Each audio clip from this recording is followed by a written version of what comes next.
Hey everybody, thanks for tuning in to the Huntsman's Harvest. Today, I am going to be showing you how to make bottled mousse in a can or a jar. Manny and I are fortunate enough to go hunting every September for about a month long in northern Alberta. Manny was successful enough to shoot both a bull moose and a bull elk this past year. So, what is not a better way to preserve it than make it shelf stable? Let's go.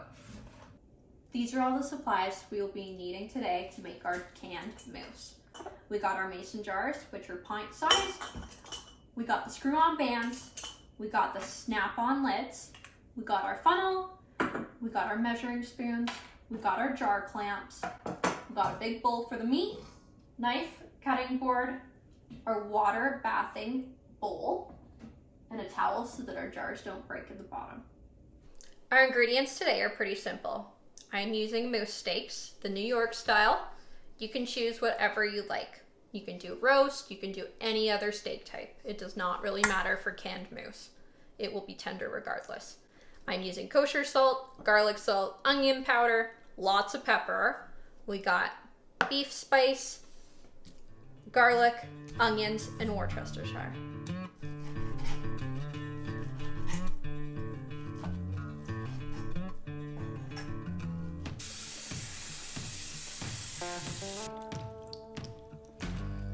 We are going to let this sit for about half hour. During that, we can start prepping our jars. This is what I'll be using to fill the jars. It is beef broth sprinkled with a little bit of thyme because I love that flavor. You can choose to do this way or you can use just plain water. Completely up to you. These will be going at the top of each jar.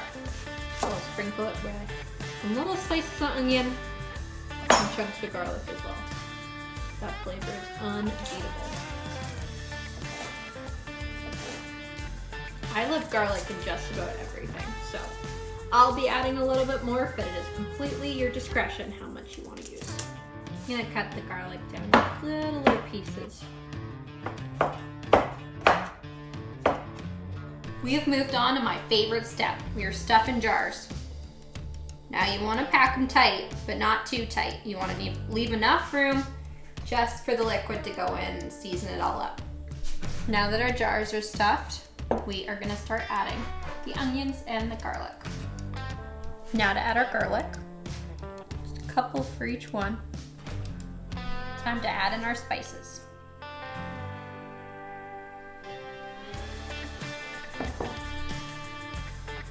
Pepper.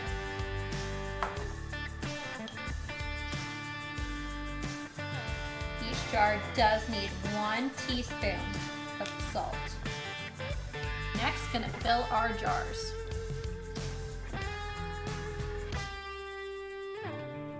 To ensure the liquid gets to the bottom, just use a spoon. All the air bubbles will come out. Now that our jars are fully stuffed, we are gonna wipe the rim and start sealing. You don't want to seal them too tight, you just want them fingertip tight.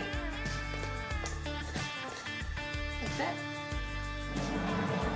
We have now hit the water bathing stage. So, now that our jars are stuffed, they're wiped clean, they're closed off, we are now going to fill this pot with cold water an inch over top of our jars. We're going to throw it on the stove for 3 hours and just make sure it's at a rolling boil. Let's go. I'm going to use a lid on mine today. You don't have to. This will help it get to temperature. It'll help less water to sneak out evaporating. Once these guys get up to a rolling boil, that is when our 3-hour timer starts. Well, our 3-hour timer has finished.